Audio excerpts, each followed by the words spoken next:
Today's episode of the Jesse Blake Sports Report is brought to you by one of my favorite clothing brands in the world, Duer, D-U-E-R. Go to duer.ca and shop their Black Friday sale. You might be listening to this on Black Friday. You can shop up to 50% off in-store or site-wide, and you can shop their best-selling styles, mystery bags, exclusive styles, and much, much more. Duer never does sales, but they got in on the Black Friday frenzy this year, and you can save a whole bunch of money on their clothes that are so soft and so flexible. That's my favorite part about their jeans. Their jeans are so flexible that like you can do all your squats in them, and you can just go about your day and never have to think about, hey, are my jeans not flexible enough? Because these jeans are flexible enough. They are Duer jeans. They are the best, and they have polos and tees, women's clothes, men's clothes. Duer.ca, D-U-E-R.ca. Shop their sale.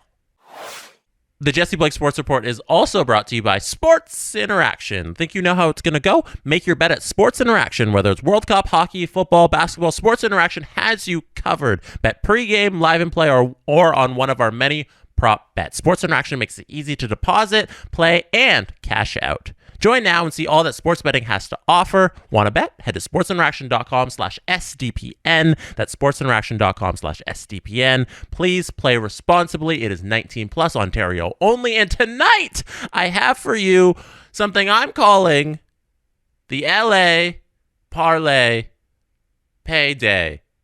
I think that's good. I think that's pretty good, right? LA Parlay Payday. It is late night. So we are doing late night basketball and hockey. We're combining the LA Kings game and the LA Clippers game to create this parlay, which you can do on Sports Interaction. And I've got a modest 7.33 to 1 odds. So 7.33 times your money. That's it. Usually the last couple of times we've done these parlays, I've gone for the mega odds. I've done 200 to 1. I've done 40 to 1, which I almost hit. I almost hit that one last time. And this time we're doing a modest, we're going to dial it back and then we're going to ramp it up next time. We're doing a modest 2-leg parlay, our LA Parlay Payday. The Kings, we're going to have Anze Kopitar has to score a goal tonight. That's it. That's all we need from Anze. Mr. Kopitar, score a goal. Score a goal tonight. And then we need Marcus Morris, who plays for the Clippers, to have his total points and rebounds hit over 20.5. So that's Anze Kopitar scores a goal. Marcus Morris's points and rebounds are over 20.5. Those two things happen. Get a 7-to-1 payout on whatever bet you're making. $10, turn that into $70 payout. LA Parlay Payday late night. Let's go, baby. Let's get to the show. Are you ready? Okay, I'm ready. The Jesse Blake Sports Report. Really? Oh, wait, really? The Jesse Blake Sports Report. That's it? Don't forget, it's the Jesse Blake Sports Report with Jesse Blake. That's kind of redundant. Dude, is there a problem? No, that's fine. I just, I thought maybe you guys would come up with something, good. Man, just read it. You know what? Doesn't matter to me. I get paid by the word. Let's do this. The Jesse Blake Sports Report with Jesse Blake. Powered by Sports Interaction, Canada's sportsbook. Today we are fixing the NHL by listing the top 5 rules that they should change and what they should move on to. Let me know in the comments below the rules that you would change and what you would replace them with. I'm going to give you my list, and make sure to comment on our Discord, sdpn.ca, to join us on Discord, or in the YouTube comments below, or if you're on the podcast, go to tweet me or something like that. Even though Twitter's imploding, still you can tweet me there, Instagram, DMs, everywhere. Interact. Let me know. I really appreciated the feedback last show where I redrafted the last 20 first overall picks in the NHL, and everyone was like, hello, Jesse. Have you not heard of what Steven Stamkos and Patrick Kane have done? Why are they below Austin Matthews? That's a little absurd. And I appreciate the feedback, and I agree. I agree. After careful consideration, I will move Austin Matthews 2 spots down below Patrick Kane and Steven Stamkos on my list. Thank you. That is why we have feedback. That is why we have these discussions. And today's discussion, our top 5 rules that we would change in the NHL. You only get 5, no more than 5. It'd be ridiculous. I could rewrite the entire rule book if we're being honest. If you gave me the time, I could probably change every little thing because there's a lot of things wrong with the NHL, but there's a lot of good, and that's why we love the sport, and we're trying to make it better by changing these 5 things. Number 1, no offsides and icings during 3-on-3 overtime. 3-on-3 overtime is easily the most exciting hockey that the NHL produces right now. They use it for the All-Star game because it's so special. We need to enhance that by taking away this ridiculous circle back. I don't know if this is going to solve it entirely, but we need it to be truly wide open pond hockey. Eliminate icing and offsides in 3-on-3 overtime. That's the rule we need to change. That's what we need to fix. We're going to enhance the most exciting part of the game. We need to open it up even more and see what these guys can do. We've already established that it's not 5-on-5. We've already established that it's not truly 5-on-5 hockey that we played for 60 minutes. We're going to something else completely. And the NHL loves to go halfway with the ideas. Going full send with 3-on-3 would be to eliminate icing, eliminate offsides. We're going to see the creativity enhanced. We're going to see the possession change a little bit more because we're not going to have to tiptoe around the blue line when there's so much room on the ice. Eliminating icing, eliminating the blue line in 3-on-3 overtime is my first rule I'd change. It only make it more exciting. Piggybacking on rule change number 1, rule change number 2, eliminate the loser point in OT. The idea behind the loser point is a lot of the reason we talked about 3-on-3 overtime in the first point. 3-on-3 overtime is not 5-on-5. I wouldn't call it traditional hockey in any sense of the word. It's something else entirely, and that's why we award the point, because you go to overtime and you say, okay, gloves are off, we're doing something else, we're doing something different, it's 3-on-3. We should each get a half win, 1 point, for this segment of the game. I think that's absurd. The two teams have agreed upon beforehand on the rule book. We've agreed that this 60-minute plus 5 plus a shootout is how we play the game. At the end of this whole activity that we're doing, one of us will win and one of us will lose.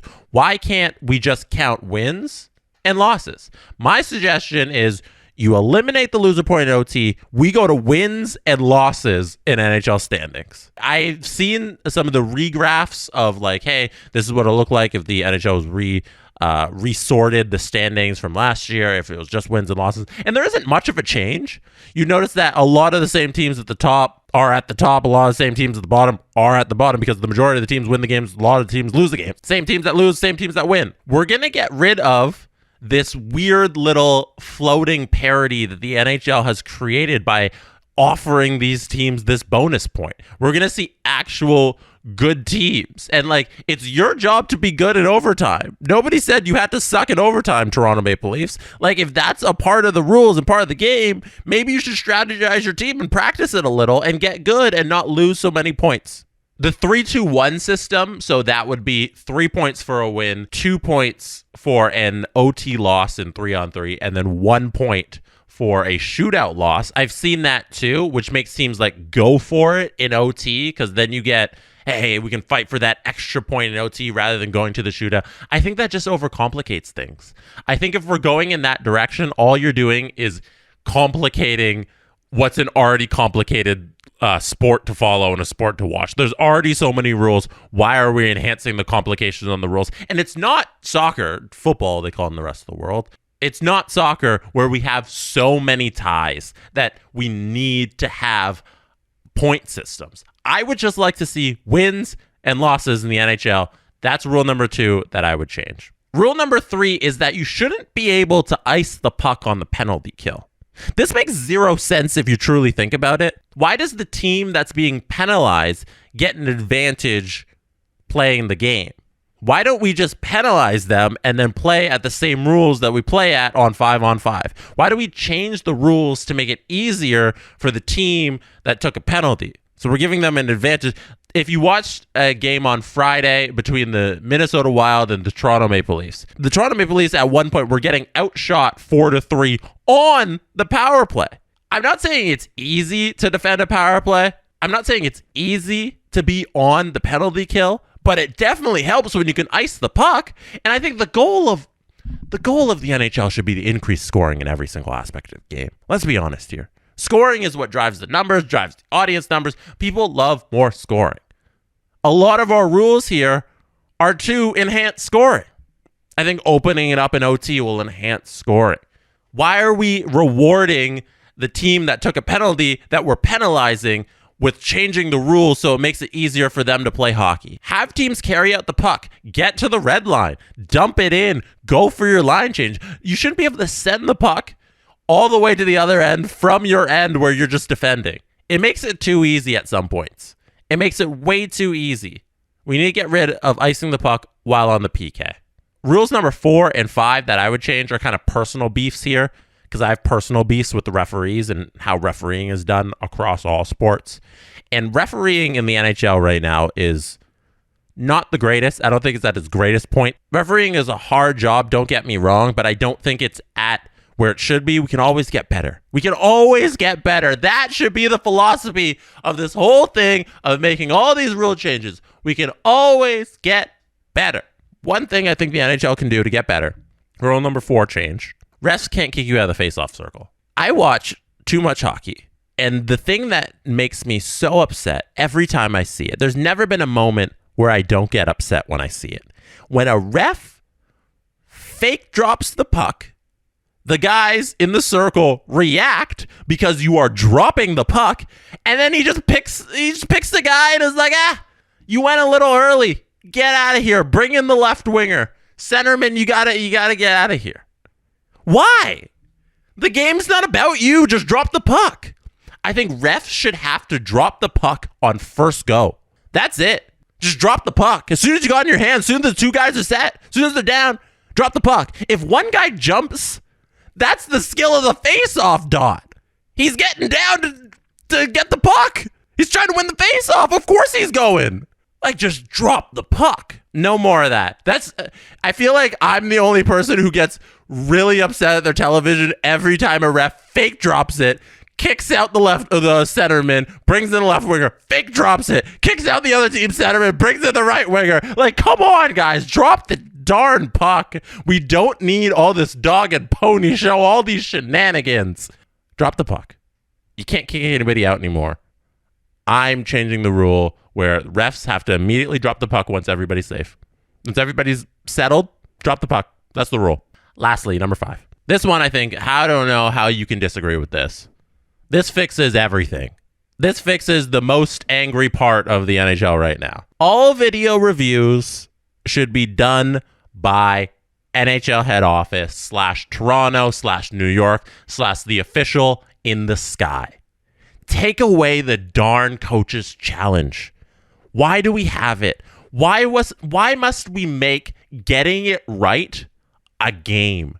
Why must it be, oh yeah, they have to challenge it, and then if they get it wrong, they can't challenge it again. So we can't get the calls right if you got one of the other calls wrong. I don't understand why it has to be a game. What the NHL should do with all of these challenges and all the little things that they've determined, hey, we can review that. They should all be done by a dude who's sitting there watching the game at NHL head office, whether it's Toronto or New York, and then he buzzes the ref and he says, that play was offside. That play was offside, take it back. That play was onside. That's a goal. Oh, that was goalie interference, take it back. Oh, that's not goalie interference, there you go.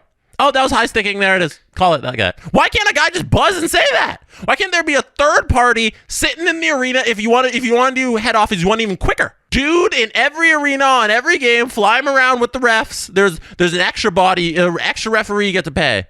I'm creating jobs here. I'm boosting the economy. Inflation is over. Get an extra person, just sit and watch the game, watch the slow-mo replays, and anytime there's anything you need to fix, just fix it. It doesn't have to be a challenge system.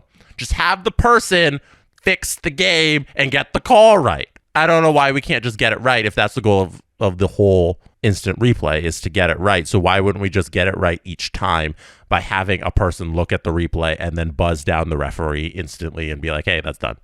They do it in the NFL all the time, but they still have their challenge system, which I think you just get rid of. Get rid of all these challenge systems and all these pro sports. Just get it right each time. It makes no sense to me.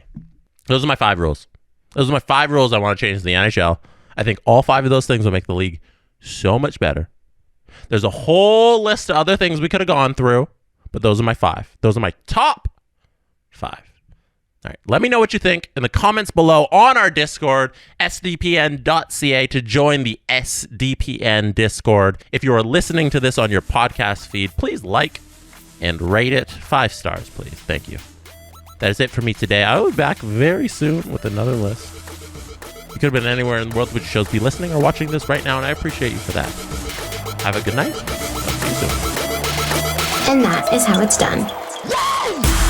The Jesse Blake Sports Report with Jesse Blake. Powered by Sports Interaction, Canada's sportsbook. Jesse Blake, the guy that likes to hear his name twice in one sentence. Sure, I know him. No, he doesn't have an ego at all.